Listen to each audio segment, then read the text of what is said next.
Welcome to రణక్షేత్రం 2024. నేను విజయ్.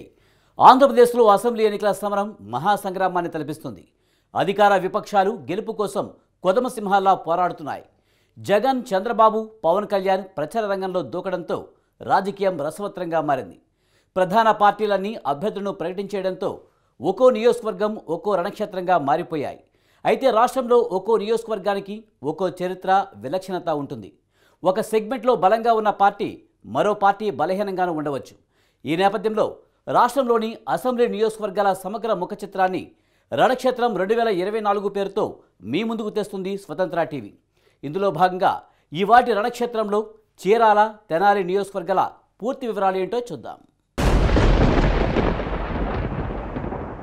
రణక్షేత్రంలో ముందుగా వస్త్ర పరిశ్రమకు ప్రఖ్యాతిగాంచిన చీరాల నియోజకవర్గ విశేషాలు చూద్దాం. పేరు గొప్ప ఊరి దెబ్బ సామెత చీరాలకు సరిగ్గా వర్తిస్తుందా? ఇక్కడ నుంచి ఉద్దండులే గెలిచినా ఫలితం లేదా? మంత్రులైన వారు నియోజకవర్గాన్ని పట్టించుకోలేదా? సొంత లాభమే తప్ప ప్రజలకు మేలు చేయలేదా? తీర ప్రాంతాలు ఉండి కోట్ల రూపాయల మత్స్య సంపద ఉన్నా చీరాల ఇంకా ఎందుకు వెనుకబడే ఉంది? చిన్న బొంబాయిగా పేరున్న పనికిరాని నియోజకవర్గంగానే ఎందుకు ఉండిపోయింది? చీరాల నియోజకవర్గ ముఖ చిత్రాన్ని ఇవాటి రణక్షేత్రంలో చూద్దాం.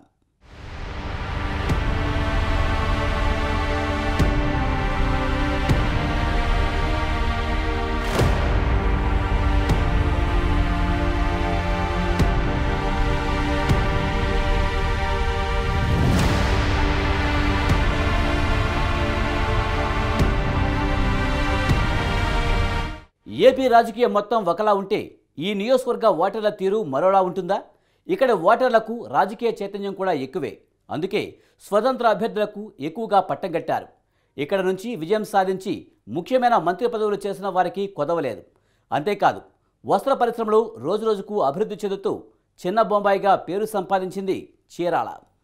చీరాల నియోజకవర్గంలో సువిశాలమైన తీర ప్రాంతం ఉంది. చెన్నై, కోల్కతా ప్రధాన రైలు మార్గాలున్నాయి. సూపర్ ఫాస్ట్ రైళ్లు ఆగుతాయి. రవాణా వ్యవస్థకు కేంద్ర బిందువుగా ఉంది. రాష్ట్రం విడిపోయినప్పుడు ఆంధ్ర రాష్ట్ర రాజధానిగా ఈ ప్రాంతమైతే బాగుంటుందని శ్రీకృష్ణ కమిటీ తన ప్రతిపాదనల్లో ఒకటిగా ఉంచింది. రాజధాని నిర్మాణానికి అవసరమైన ప్రభుత్వ భూములు కూడా అందుబాటులో ఉన్నాయి. అంతేకాదు, రాష్ట్రానికి సరిగ్గా సెంటర్ పాయింట్లో ఉందని నివేదిక ఇచ్చింది. వ్యాపార పరంగా చీరాలను చిన్న బొంబాయిగా పిలుస్తారు. రోజు కోట్లలో వస్త్ర వ్యాపారం జరుగుతుంది. అయితే ఇవన్నీ ఉన్నా సరే అల్లుడి నోట్లో అన్న చందంగా ఇక్కడ పరిస్థితులు మారాయి.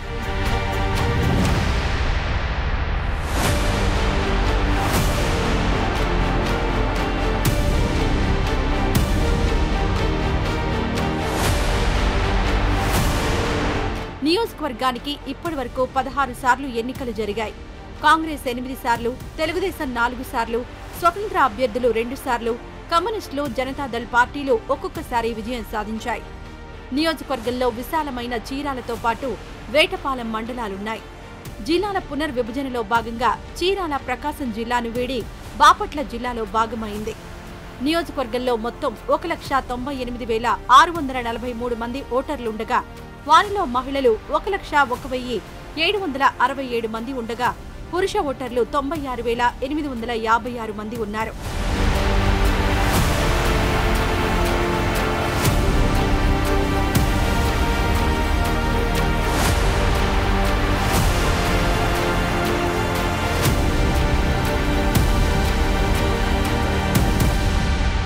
కాంగ్రెస్ నుంచి ప్రగడ కోటయ్య 3 సార్లు, మాజీ ముఖ్యమంత్రి రోసయ్య 2 సార్లు విజయం సాధించారు. మాజీ మంత్రి పాలేటి రామారావు 2 సార్లు, ఆమంచి కృష్ణమోహన్, సజ్జా చంద్రమౌళిలు కూడా 2 సార్లు విజయం సాధించారు. 2019 ఎన్నికల్లో వైసీపీలో చేరిన ఆమంచి కృష్ణమోహన్ తెలుగుదేశం అభ్యర్థి కరణం బలరామకృష్ణమూర్తి చేతిలో 17,419 ఓట్ల తేడాతో ఓటమి పాలయ్యారు. అంత వైసీపీ ప్రభంజనంలో కూడా ఆమంచి ఇంత మెజారిటీతో ఓడిపోవడంపై రకరకాల విశ్లేషణలు సాగాయి. ముఖ్యంగా 2009, 2014లో ఆమంచి వరుసగా ఎన్నికయ్యారు. ఒకసారి కాంగ్రెస్ నుంచి, ఒకసారి స్వతంత్ర అభ్యర్థిగా పోటీ చేసి విజయం సాధించారు. ఆ 10 ఏళ్ల పాలనలో వచ్చిన వ్యతిరేకత వల్లే 2019లో ఆయన పరాజయం పాలయ్యారని తేల్చి చెబుతున్నారు.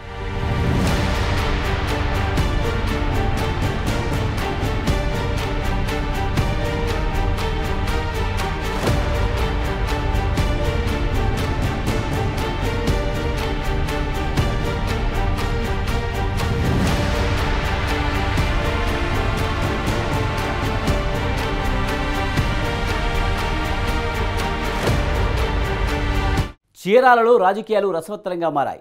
యోధాను యోధులందరూ 3 పార్టీల్లో చేరి 3 ముక్కలాట ఆడుతున్నారు. ఎవరి గెలుపుపై ఎవరు ప్రభావం చూపిస్తారో తెలియడం లేదు. పార్టీల పరంగా చూస్తే సంక్షేమ పథకాలతో ముందడుగు వేస్తున్నా టీడీపీ నుంచి చూస్తే ఆ స్థాయి జోషి రావడం లేదు. దీంతో పరిస్థితులు గందరగోళంగా మారాయి.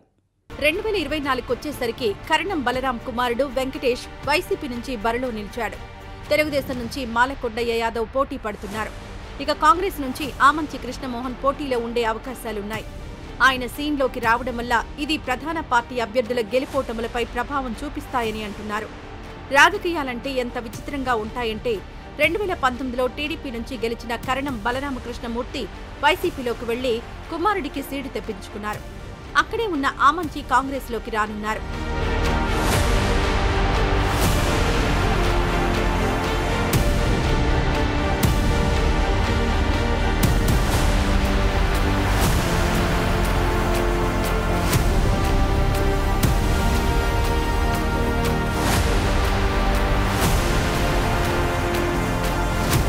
చీరాల నియోజకవర్గంలో మొదటి నుంచి ఆమంచి కృష్ణమోహన్, కరణం బలరాం మధ్య ఉప్పు నిప్పు అనే సంగతి అందరికీ తెలిసిందే. కరణం బలరాం మొన్నటి వరకు తెలుగుదేశంలో ఉండేవారు. అప్పుడక్కడ పోతుల సునీతకు ఈయనకు పడేది కాదు. తర్వాత వైసీపీలోకొచ్చారు. ఇప్పుడిక్కడ ఆగర్భ శత్రువు ఆమంచితో పొసగలేదు. ఇదిలా ఉండగా వైసీపీలోకి పోతుల సునీత కూడా వచ్చారు. ఇలా ముగ్గురు ఒక్కచోట చేరారు. ఈ వ్యవహారం వైసీపీకి తీవ్ర తలనొప్పిగా మారింది. సునీతను ఎమ్మెల్సీ చేశారు. ఆమంచిని తీసుకువెళ్లి పరుచూరు ఇన్ఛార్జిగా పెట్టారు. మొత్తానికి ఆయనకు చీరాల సీటు రాకపోవడంతో కాంగ్రెస్లో చేరి పోటీకి సయ్యనేందుకు సిద్ధమయ్యారు.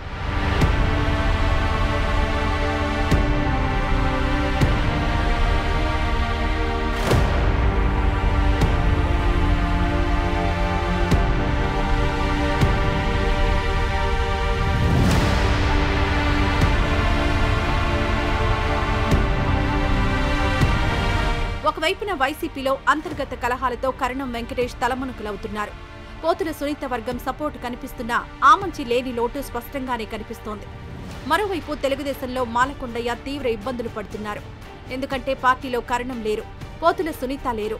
మరోవైపు ఆమంచి సోదరుడు స్వాములు జనసేనలో ఉన్నారు.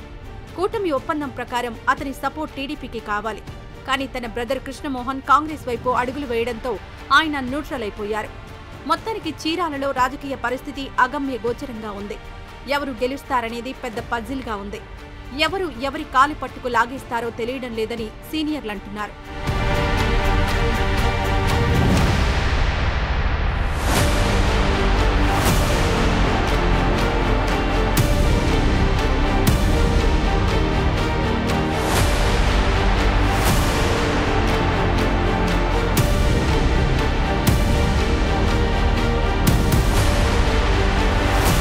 చీరాలంటే చేనేతకు ప్రసిద్ధి. దేశవ్యాప్తంగా చేనేత చీరలకు ఎంతో డిమాండ్ ఉంది. కోట్ల రూపాయల వ్యాపారం జరుగుతూ ఉంటుంది. అయితే కరోనా కాలంలో పడిన దెబ్బ నుండి నేటికి చేనేత రంగం కోలుకోలేదు. ప్రభుత్వాలే ఆదుకోవాలని నేతన్నలు కోరుతున్నారు. చీరాలకు అన్ని రవాణా సౌకర్యాలు ఉన్నా అభివృద్ధిలో వెనుకంజలోనే ఉంది. చీరాలలో ప్రధానమైనది చేనేత రంగం. ఇక్కడ 45,000 మంది ప్రత్యక్షంగా పరోక్షంగా దీనిపై ఆధారపడి జీవిస్తున్నారు. నియోజకవర్గంలో 17,000 చేనేత మగ్గాలున్నాయి. అగ్గిపెట్టెలో ఇమిడిపోయే చీరలను తయారు చేసిన ఘనత నాడు చీరాల నేతన్నలదే అని చెప్పాలి. శ్రీశైలం మల్లన్న తలపాగా కూడా ప్రతి సంవత్సరం ఇక్కడి నుంచే తయారవుతుంది. చేనేత కార్మికులు కుటుంబ సభ్యులతో కలిసి మార్కెట్లో డిమాండ్ ఉన్న వస్త్రాలను ఇక్కడ తయారు చేస్తుంటారు. పట్టు, జరీ, సాదా, బూటా, కాటన్ షర్ట్లు చీరాలలో చేనేత కార్మికులు తయారు చేస్తుంటారు. ప్రస్తుతం చేనేత రంగం సంక్షోభంలో చిక్కుకుంది. జిల్లాలో వస్త్ర వ్యాపారంతో నిత్యం రద్దీగా ఉండే చీరాల వెలవెలబోతోంది. కరోనా ఎఫెక్ట్ ఇక్కడ పడింది. చాలా షాపులు మూతపడ్డాయి. చీరల స్టాకులు ఉండిపోయాయి. ప్రభుత్వమే కొనుగోలు కేంద్రాలు ఏర్పాటు చేసి చేనేత కార్మికులను ఆదుకోవాలని కోరుతున్నారు.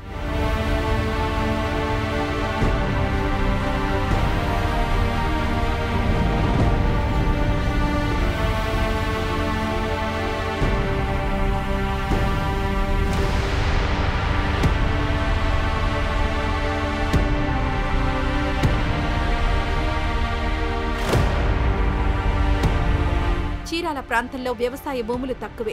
చీరాల, వేటపాలెం మండలాల్లో వేరుశెనగ, మినుము, మొక్కజొన్న, వరి పంటలు ఎక్కువగా పండిస్తారు. వీటితో పాటు కూరగాయలు, ఆకుకూరలు ఎక్కువగా పండిస్తారు. వేటపాలెం పేరు చెప్పగానే గుర్తుకొచ్చేది జీడి మామిడి తోటలు. ఇక్కడ ఎక్కువగా సాగు చేస్తారు. వేటపాలెం మండలంలో చేనేతతో పాటు జీడి ఆధారిత పరిశ్రమలు అధికం. ఈ ప్రాంతంలో పండే జీడిపప్పుకు డిమాండ్ ఎక్కువ. అయితే కొంతమంది రాజకీయ నాయకులు ఇసుక అక్రమ రవాణాతో పంట పొలాలు పాడైపోతున్నాయనే ఆవేదనలు వ్యక్తమవుతున్నాయి.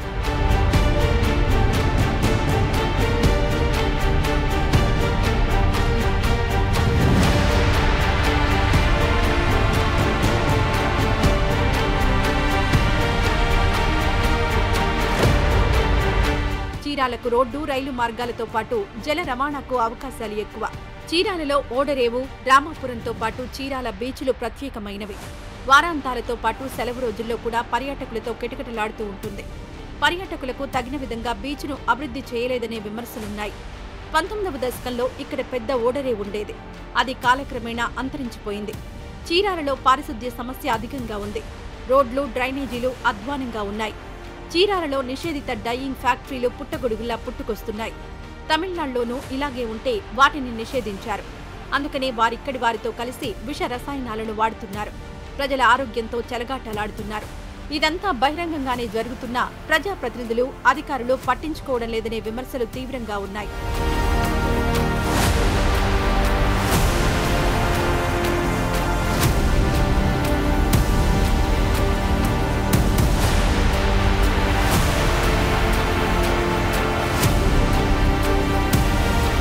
విద్యాపరంగా చీరాల అభివృద్ధి పదంలో ఉంది.